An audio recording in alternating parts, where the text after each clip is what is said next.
За юу яцхан манайхаа Crime Story суугт эргээд автоморил та манай суугийг анх удаа сонсч байгаа бол энэхүү сууг маань болсон явдал болон бодит гэмт хэргийн талаар ярьдаг сууг байгаа.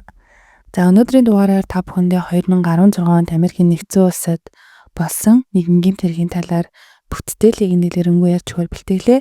За ингээчүүд хэрэглүүгээ харцгаая. Өнөөдрийн дугаарын гол эзнийг Wayne хан гэдэг сүүлд тэгээд Henry хан гэдэг нэртэй болсон болохоор би цаашдаа Henry гэд дуудаад явъя. Henry 1958 оны 10 сарын 6-ны өдөр Хятад улсын Бээжин хотод төрсөн. Henry-гийн аав ээж хоёр нь хоёулаа эмнэлгийн салбарын хүмүүс байдаг. Тэгээд ээж нь эмэгтэйчүүдийн эмч бол аав нь арьсны эмч мэргэжилтийн хүмүүс байсан. За аав ээжээс гадна өвөө нь бас хятадын уламжлалтын эмч байсан юм билээ. Тэгээд Henry бол багасаа л эмнэлгийн салбарын гэр бүлд өссөн.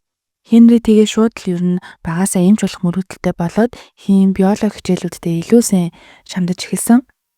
Багасаа л маш сайн сурдаг байсан Henry-гийн хувьд бол тэтгэлэг авч сургуульд ороход амархан байсан. Хэдий арга гэр нь олуулаа олон гишүүнтэй бүх хүүхдүүдэд сургууль сурахад хэцүү байсан ч гэсэн Henry тэтгэлэг авч Бээжингийн сургуульд Хятадын уламжлалт хангах ухааны чиглэлээр бакалавр зэрэг хамгаалж чаддаг. Их сургуульд орсныхаа дараа ч гэсэн ангийнхаа хамгийн шилдэг сурдаг хүүхэд байсан. Тэгээд сургуулиас нь хүртэл Henry-д тэтгэлэг өгчээсэн болохоор Henry бол сургуулаа 4 жил амжилттай сураад төгссөн. За тэгээд сургуулийн амжилттай төгснөхийн дараа 1980 онд Henry 22 наснда Америкийн нэгдсэн улсад мэргэжлээ дэвшлүүлэх боломж олдож гэрээсээ холдон ганцаараа Америк улсыг зорьдог. Америкт ганцаараа ирж мэргэжил дэвшлүүлэх сургалтандаа амжилттай төгсөж эмнэлгүүдэд ажиллаж эхэлсэн. Тэгээ баг багаар туршлага хуримтлуулан өөрийнхөө олон жил сурсан зүйлээ илүү баттган туршлагажаад 3 жилийн дараа гэтэл Henry өөрийн гэсэн өвчтнүүдтэй болчихсон байсан. Henry-гийн хувьд бол Хятадын уламжлалт хангах ухаан, зөв төөнүүр, Хятадын уламжлалт ургамал зэргээр эмчилдэг тусгай мэргэжилтэй эмч байсан. Тэгээ Henry-гийн хувьд бол тухайн үедээ маш цөөхөн гэгдэж байсан эмч нарын нэг байсан учраас маш хурдан ажил олддог байсан. Америкийн нэгдсэн улсад ирээд 10-аад жилийн дараа бараг 7-8 эмнэлэгт ажиллаж үзснийхаа дараа Henry өөрийн эмнэлэг болох Santa Barbara Herb Clinic-ийг 1991 онд худалдаа авч үйл ажиллагааг нь өөрөө явуулж эхэлсэн. Henry тухайн үед ердөө 33 настай байсан ч гэсэн өөрийн хоримтлуулсан туршлага, тэгээ хоримтлуулсан мөнгөөрөө энэхүү эмнэлгийн өөрийн болгож үйл ажиллагааг нь явуулж эхэлдэг. Santa Barbara хотын Henry-гийн эмнэлэг зөвхөн энэ хоттоо ч биш бусад хот мужуудаас ч гэсэн зөвхөн Henry-д үзүүлэх гэж мянгаараа хүмүүс ирдэг болсон. Тэгээ Henry-ийн хувьд ганцхан хүмүүсээ үзэхээс гадна эмнэлгээ өөрөө удирдна. За тэгээ шинээр төгссөн эмч нарт маш урам зориг өгч өөрийн мэддэг чаддаг бүхний зааж өгдөг бас шилдэг удирдагч эмч хүн болсон. Henry-гээр үйлчлүүлдэг байсан хүмүүс Henry-г үнэхээр тайван, найрсаг, өвчтнийхэн төлөө өөрийн мэддэг чаддаг бүхнээ зориулдаг жинхэнэ эмч байсан гэж тодорхойлдог. Тэгээ Henry энэ чиглэлээрээ уламжлалт, ургамал болон орчин үеийн гэсэн бас ном хүртэл гаргаад тэр нь хэдэн зугаараас зарагдсан. Ер нь бол нэлээд амжилттай явж исэн эмч байсан байгаа. За тэгээд боломжгүй амьдралаас боломжтой хүртэл өдөр шөнөгүй завгүй энэ хүртэл амьдарсан Henry-г бол эцэстний амьдрал шагнан үзэсгэлэнтэй эхнэр Jenny-тэйгээ 2009 онд танилцдаг. Тэгээ Jenny-гийн хувьд болохоор 1986 оны 11 сарын 22-нд Хятад улсад төрсөн.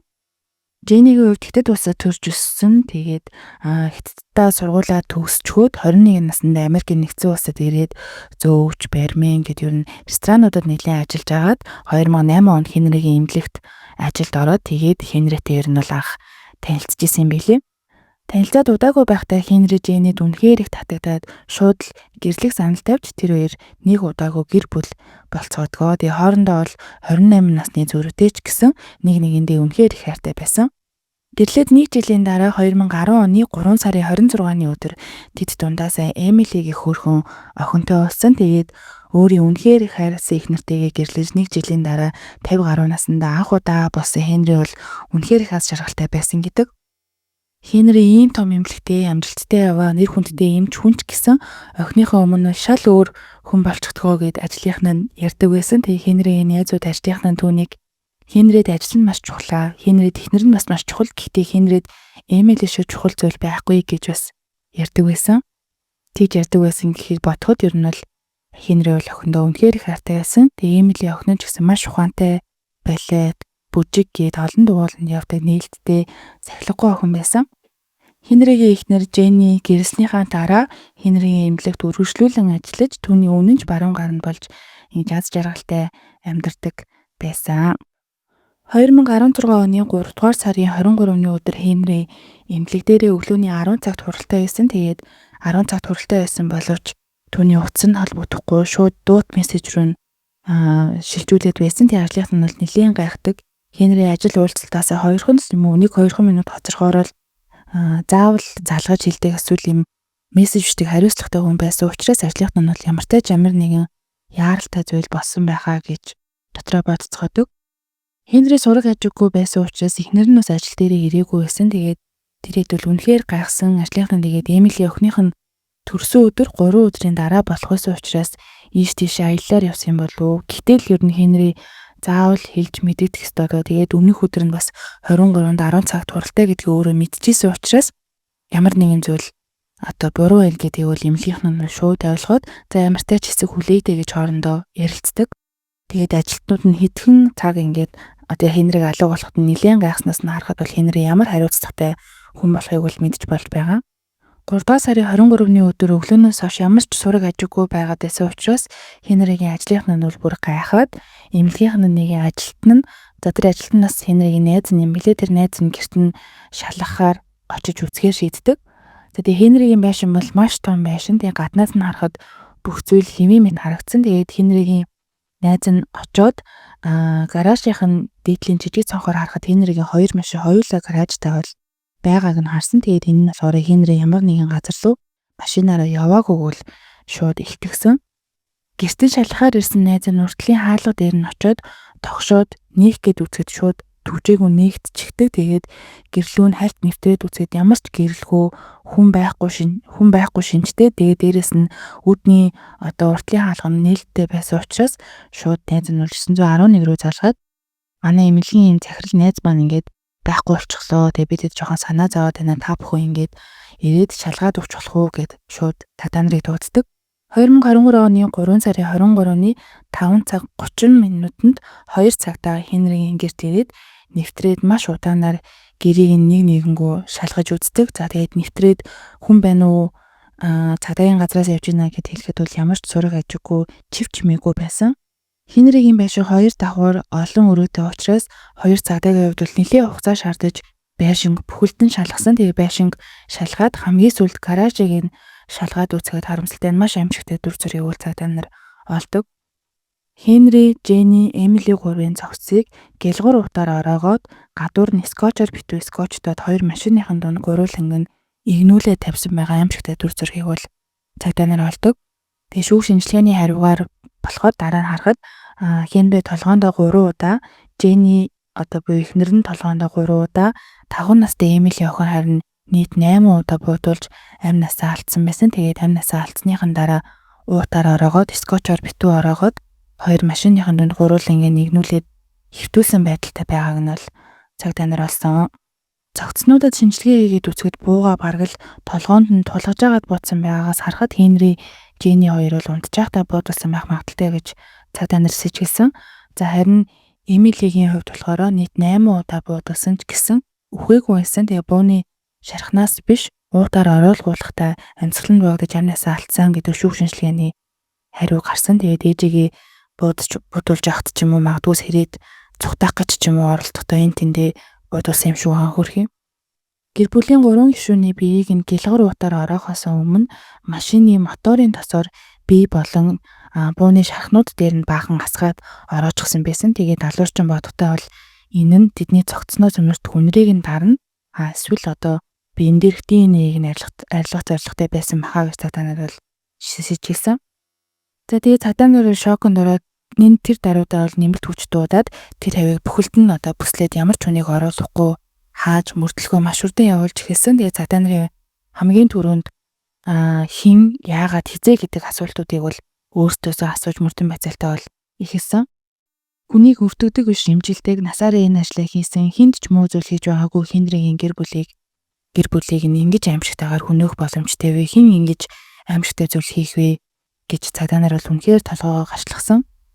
За байшин руу гаднаас хүчээр нэвтэрсэн гэх уулмөр бол ерөөсөө байгаагүй. Тэгээ ямар нэгэн тавилга, цонх, хаалга гэх мэт зүйл бол гимтээгүй. Алуурчин одоо өөрөө зүгээр л ингээд хаалгаар нь ороод ирсэн юм шиг тийм гэр нь бол юм эмэг цэгцтэй байсан. Хенригийн гэртэн байсан хуучны үнэтэй хятадын үнэт эдлүүд, Женигийн алмазын үнэт эдлүүд болон бэлэн мөнгөний хэмжээгээр байсан хэдий ч гэсэн бүгд яг байрандаа байснаас нь үзэхэд гэмт хэрэгтэн энэ гэрт зүгээр хулгай явц зорилготой орж ирээгүйг нь бол харуулж байгаа. Хенрих тэгээд энэ жижигхэн нохотой байсан юм байлээ. Тэгээд тэр нохог нь болохоор Неллийн өрөөнд оруулаад хаалгыг нь хаачихсан. Тэгээд цаг та нарыг ирэхэд бол нохоо нь Неллийн өрөөндөө амьд байсан. За хэргийн газар бол Хенригийн байшин маш том олон өрөө байшин. Учираас бүх өрөөг нь маш хянуур мэрэгжлийн хүмүүс шалгахад маш олон нотлох баримтуудыг бол гаргаж ирж чадсан. За гэмтэрэг гарсан өрөөнүүдээс тэр гурвын биш өөр хүний ДНХ-ийг бол цаадаанаар олсон. За тэрнээс гадна тэр хавийг одоо цэвэрлэх гэжсэн юм уу гэмээр цэвэрлэгээний үнэр бол шууд ингээд цаадаанарыг орж ихэд бол ингээд хангасан. Тэр шингэн ингээд цэвэрлэгээний бодисоор хэвээс болон энэ тэнд одоо хан дээрх цусыг арилгасан байгааг нь бол ингээд цаадаанаар бол олдгоо. Аллаг гарсан гэмт хэргийн газраас шинжилээд үзэхэд Эмилигийн өрөөнөөс ээжийнх нь болон Эмилигийн цус илэрснээс нь харахад Жени охинтойгоо хамт Эмилигийн өрөөнд байхдаа амнасаа алдсан гэж цаадаанаар үзэж байгаа. За харин Хенригийн хувьд бол өөрийнхөө мастер унтлагын өрөөндөө унтж байхдаа нас барсан гэж үзэж байгаа. Тэгээд Эмилигийн орны хажууд нөгөө унтахтаа уншуулдаг номнууд нь байгаагаас харахад Жени охиндоо ном уншиж өгч байгаа. Тэндээ тэр нэг мөсөн унтаад өгсөн байхад нь бол алуурчин халтсан гэж цаадаанаар бол сэжгэлдэг. Алуурчин тэр гурыг хөнөөснийхаа дараа цогцыг гараж руу оруулсныхаа дараа Эмили болон Хенригийн орны давыг бүгдийг нь хуулж агаад угаалгын машинд хийчихсэн байсан. Тэгээд эргүүлэх гэж оролцсон боловч баахан дэр хүнд углаанууд хийчихсэн байсан учраас хэмжээ нэтрээд угаалгын машин бол эргээгүй байсан. Тэгээд угаалгын машинд бөөн үлээд хийчихсэн байсан. Даавн дундаас бууны сүм масан. Тэгээд бууны сүмийг бол цааданараас нотх баримт дээр нэмж бүртгэсэн. За цагдаа нарын олсон бас нэг зүйл болохоор Хенригийн мастер унтлагын өрөөндөө Хенригийн амнасаа алдсан орны хажууд нэгэн цаасан уттай бичиг баримт байсан нь гэмт хэрэг гарсан өдөр буюу 2016 оны 3 дугаар сарын 22-ны өдөр Хенри болон Пьер гэд хоёр хүний одоо хамтран ажиллах гэрээ байгааг нь бол олсон. Тэгээд энэ хүү гэрээ хийсэн хүн нь болохоор Пьер гэх нэртэй эрэгтэй. Тэгээд Хенригийн эмнэлгийнх нь эмнэлэгтэн технологи чиглэлээр хамтран ажилладаг, Хенрид зөвлөх үйлчлэгээ үзүүлдэг юм хүн байсан юм билээ. Хенри тэгээд ер нь эмнэлгийнхаа бас зарим нэг зүйлийг автоматжуулах, сайжруулах шаардлагатай болоод тэгээд ер нь юм тэгдэг талтай нэг юм хүн хамтран ажиллахаар зөвлөх үйлчлэгээ авдаг байсан юм билээ. Тэгээд энэ хүн нь болохоор ажлынхаа бас энэ хийж байгаа ажлаасаа шалтгаалаад Хенригийн банкны аккаунт, гэр, ажил гээд бүх зүйл рүү нэвтрэх нууц уг нь энэ хүнд байдаг байсан. За тэгээд өмнө нь ажиллаж байхдаа бол Хенригийн данснаас хэд хэд удаа шалтгаангүй нууцаар мөнгө аваад дээрэс нь өөрийгөө IT-ийн сургуульд төгссөн гэж хэлсэн ч гэсэн худлаа байсан учраас ажлынхтаа нь бол за энэ хүн бол худлаа юм байна. Энэ хүнд хэдүүлээ одоо ингээм хамтран ажиллахаа болио гэд Хенрид хэлсэн ч гэсэн Хенри ягаад ч юм хэсэг хугацааны дараа 2016 оны 3 сарын 22-ны өдөр энэ залуутай бол ингээм хамтран ажиллахаар дахиж шийдээд өмнө нь өөрийг нь хуурсан ч гэсэн ягаад ч юм дахиж ингээд хамтран ажиллахаар шийдсэн байсан. Тэг Хенригийн хувьд болохоор энэ залууд үнэхээр их итгэдэг. Энэ залуу өөрийгөө бол маш олон байдлаар л худлаа хэлсэн. За би ийм IT-ийн сургууль төгссөн. Би ийм засгийн газарт ажилладаг. Миний одоо энэ хийж байгаа төслүүд бол дэлхийд гарах төслүүд. Тэгээд би ингээд ийм их мөнгөтэй энтергээд фотошопоор янзалцсан ингээд дансны хуулга муулга үзүүлэхэд нь Хенри бол итгээд за энэ залуудаас итгэж болох юм байна гэж бодсон. Тэгээд дээрээс нь энэ залуу өөрийгөө хамгийн сүүлийн шатанд орсон хорт тавтартай байгаа. Тийм болохоор би цаашдаа сайн ажиллах болно гэж тохироод 2016 оны 3 дугаар сарын 22-ны өдөр тэр хоёр дахин хамтран ажиллахаар гэрээ хийсэн нь бол тэр байсан. Тэгээд ажлынх нь тэр залууг ер нь эвгүй залуу, худлаа залуу гэж мэдчихсэн ч гэсэн одоо захирал нь хамтран ажиллана гэхэд бол юу ч хэлж чадаагүй байдаг.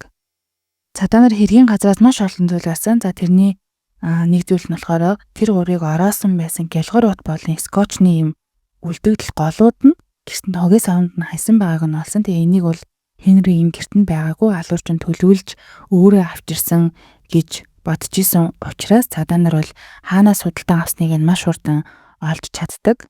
Энэхүү скотч болон уутан дээрх одоо кодоор нь шүүгээд үзэхэд Хенригийн гэрээ ойролцоо Home Depot гэдэг дэлгүүрээс худалдаа авсныг цагдаа нар мөрдөн байцаалтын үеэр олж мэдээд энэхүү дэлгүүрийн сүүлийн 14 хоногийн камерын бичлэгийг нь бол маш хурдан шалгаж үзсэн. Камерын бичлэгийг шалгаж үзэхэд 2016 оны 3 дугаар сарын 20-ны өдрийн 8 цаг 58 минутанд яг энэ дугаартай скотч болон гэлгууруудыг бол дэлгүүрээс худалдаа авсан байгааг нь бол харсан. За тэр камерын бичлэг дээр одоо хэн худалдаа авж байгааг цагдаа нар ойртуулад харахад Pierre гэх нөгөө хамтран ажилладаг залуу нь байж таарсан. За тэгээд тухайн касных нь худалдаа авсан тэр өдрийн баримтаас нь дэлгүүрийн ажилтнуудаас цагдаа нар авахд нийт 6-7 зүйлийг бол тэр залуу авсан байсан. За энэнд нь скотч, том хэмжээний гэлгуурууд, биелийн олос, цэвэрлэгээний бодиснууд, утас багцлагч гэх мэт зүйлийг бол худалдаа аваад ингээд тэрэн дээр түрээд гарч байгаа нь бол камерын бичлэгэн дээр бол тод томруунаар харагддаг. Цагдаа нар бичлэгийг олж үзсэн даруйда тухайн залууг бол хайж эхэлсэн. Тэгээ хамгийн түрүүнд тухайн залуугийн гэрлүү натсан. Тэгээ очихдоо энгийн хувцастай одоо дүрээ ингээ хувиргасан цагдаа нар ямар нэгэн зүйл ажиглагдах нү гэд хүлээгээд байж байхад нь тэгээ тухайн залуугийн аав нь болохоор шөнийн 12 цагийн үед гэрээсээ гараад Walmart-ийн зогсоолд очиж зогсоход араас нь Lexus маркийн нэгэн автомашин ирээд зогсдог. Тэгээ цагдаа нар бол яг араас нь дагаад явжсэн учраас энэ үйлдэлийг нь бол бүгдээрээ харж исэн. Зогсоол дээр очиод машинаасаа аав нь буухад Lexus маркийн автомашинаас нөгөө залуу бууж ирдэг. Тэгээ аавтайгаа хэсэг юм ярьж зогсож яваад аав нь машиныхаа багажийг нээгээд хоёр том цүнхтэй юм хүүгийнхаа машинд хийж өгөө тэр хоёр салаад явж байгаа дүр зургийг бол цагдаа нар харсан. За тэгээ цагдаа нар хөдлөөд явсныхаа дараа мэдээж бас бусад цагдаа нартай мэдэгдчихсэн байсан. Тэгээ хэдэн цаг дагаж явсныхаа дараа бензин колонк дээр байхад нь бол бензин хийх гэж байхад нь бол тэр залууг бол газар дээр нь барьж авдаг байгаа. Цагдаагийн газар тухайн залууг авчираад өөрийнх нь эрхийг уншиж өгсөний дараа түүнээс мэдүүлэг авч эхэлсэн. За тэгээ би чамайг одоо хэдэн өдрийн өмнө скотч, том гэлгуурууд гэх мэт зүйл дэлгүүрээс авч байгааг нь харсан юм аа. Тэгээд чи үүнийг юунд ашиглах гэж ирсэн бэ гэхэд цагдаа нар эхлээд асуухт нь миний ажил одоо юм олон утас том төхөөрөмж зэргийг хооронд нь холбох хэрэг их гардаг. Тийм болохоор би юм хэмжээгээр авсан юм аа гэж шууд худлаа ярьж хэлдэг. За тэгээ Хенригийн талаар чи юу мэдэх вэ гэхэд нь гээд асуусан чинь би сүүлд 3 өдрийн өмнө гэрт нь очиж хамтран ажиллах гэрээ хийсэн. Тэгээ миний маш сайн ингээ хамтран ажиллаж байгаа миний сайн найз, сайн ах байгаамаа гэд шууд нэг худлаа ярьж хэлдэг. Би 3 өдрийн өмнө түүнтэй буцаад хамтран ажиллах болсондоо үнэхээр их баяртай байсан. Тэгээд бид хоёр гэрээгээ байгуулчаад би тэднийхээс 2 цагийн орчимд гараад явсан. Тэгээ би Санта Барбара хотоос шууд 2 цагийн орчимд бол тэр өдрөө гараад явсан гэж цагдаа нар хэлдэг. Тэгээд цагдаа нар утга учиргүй худлаа зүйл яриад байсан болохоор Хенри үгсэн. Тэгээд чи энэ талаар юу ямар нэг мэдээлэл байна уу гэхэд нь нөгөө залуучин бүрийг гайхаад үгүй байлгүй дээ яагаад гэд гайхаж байгаа юм шиг юм дүүрээс хэд баг ингээд өөш гатж байгаа мó гэмээр юм сонирн болоод байдаг. Тэгээд би тэднийхээс яг зүгээр л байсан да юу болчих вэ үнэхээр аимшигтай юм аа гэдэг ингээд жүжиглж байгааг нь бол цагдаа нар шууд харсан. Pierre залуугийн унаж явсан нөгөө Lexus маркийн автомашины жолоочийн суудлын дороос гэмт хэргийн үед ашигласан бууг нуусан байгааг нь олдог. За тэгээ машины багажинд байсан 2 том цүнхнээс нь тэр залуугийн гадаад паспорт, гутал, хувцас за ер нь хэдэн сар гэрээсээ хол амьдрах хүнд бол шаардлагатай бүх зүйл байснаас нь харахад тэр залуу шууд одоо оргон залхах гэжсэнийг нь бол цагдаа нар мэддэг. Машинаас хамгийн чухал нотлох баримт болох Хенригийн паспорт, банкны картнууд, Хенри болон Женнигийн утаснууд, картын нууцыг бичсэн цааснууд гэх мэт зүйлийг бол олсон. Тэгээ хэргийн газраас олцсон бас DNA-г тэр залуугийнхтай тааруулаад үзэхэд яг л таардаг. Тэгээд тэр залуу өөрөө ингэж мэдхгүй юм шиг жүжиглээд хутлаа ярьж байгаа ч гэсэн түүнийг алуурч ингэж нотлох бараг л 200-300 нотлох баримт бол тэр залуугийн эсрэг бол байсан. Хенри тэгээд энэ Pierre гэхийн залууд үнэхээр итгэдэг байсан учраас гэрлүүгээ нэвтрэх боломжтой нууцуг, банкны нууцуг, утасны нууцуг гэд бүгдийг нь өгсөн байсан. Тэгээд технологи талаа бүх одоо өөрөө энэтэй жоохон муу болохоор тэр одоо чиглэлийн зүйлүүд бол энэ залууд бол бүгдийг нь даатгачихсан байсан. Pierre тэгээд ер нь яагаад энэ 3 хүнийг хөнөөсөн бэ гэдэг цагдаа нарт хэлсэн. Тэгээд зөвхөн одоо зорилго нь бол мөнгө байсан. Би түүнийг хөнөөсөн шалтгаан зөвхөн мөнгө байсан. Тэгээд би түүнийг хөнөөгөөд картнаас нь 20 сая доллар авах гэж байсан юм аа гэд үнэнээ хэлсэн. Тэгээд Хенри мэдээж маш том эмнэлэгтэй олон жил эмч мэргэжлэр ажилласан учраас түүний таансанд бол маш их хэмжээний мөнгө байсныг нь энэ залуу бол угаасаа 2-3 сарын өмнө олоод мэдчихсэн байсан. Тэр залуугийн зорилго нь болохоор үүрээр тэр гурыг хөнөөчхөөд гаражт нь бэлэн одоо маргааш өглөө нь очиод авахд бэлэн гаражтаа бэлэн үлдээгээд тэгээд өдөр нь мөнгнүүдээ аваад тэгээд том машин хөслөөд буцаж очиж цогцнуудыг аваад өөр гадаа газар руу аваачиж явна гэж бодсон боловч өдөөс хойш гэрт нь ирэхэд дэлгэдийн цагдаа нар ирчихсэн тэр явыг бүсэлчихсэн байсныг бол хараад тэр залуу бол за бүх юм ингээ бараг бүтлгүүдлээдээ гэж бодсон. За ингээд өөрийнхөө шунлаас болоод өөрт нь хинч итгэхгүй байхад өөрт нь ганцхан итгэсэн хүнээ мөнгнөөс улж бие гэх залуу бол хүнөөсөн. Тэгээ 22-ны өдөр ирж Хенритэй гэрээ хийчгээд буцаад 23-ны өвөрийн 4 цагт гэрт нь буцаж ирээд энэ гэмт хэрэгээ бол хийсэн байсан.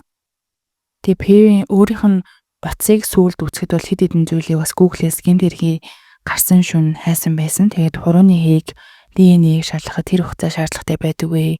Хэрхэн өгсөн биеийг зөөх вэ? Хамгийн чимээгүй аргаар хүний хэрхэн алах вэ гэх мэт зүйл хайсан байгаагаас нь харахад бол энэ бол зүгээр нэг өдрийн дотор одоо шийдсэн ийм шийдвэр биш, маш одоо төлөвлөгөөтэй хүнөөсөн байна гэж бол үзэж байгаа. Энэ хэргийн нотлох баримтуудыг олоход нотлох баримтын дагуу гэмт хэрэгтнийг барихад цагдаа нарт юудвал 72 цаг хэрэгтэй байсан. Тэгээ гэмт хэрэг гарснаас 72 цагийн дараа гэхэд аль хэдийн бүх зүйл ойлгомжтой. Алуучныг бол цагдаа нар бол аль хэдийн барьчихсан байсан.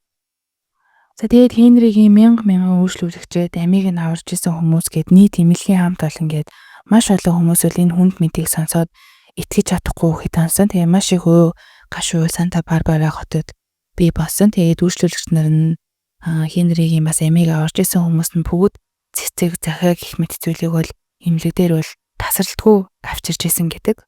Тэгээд тухайн үед энэ алуурчин залуу өөрийгөө засгийн газарт ажилладаг маш их мөнгөтэй гэж хэлж байгаа боловч энэ залуу ямар ч мөнгөгүй байсан. Маш олон хүнээс үр тавиад үр зээлэндээ итгэцчихсэн.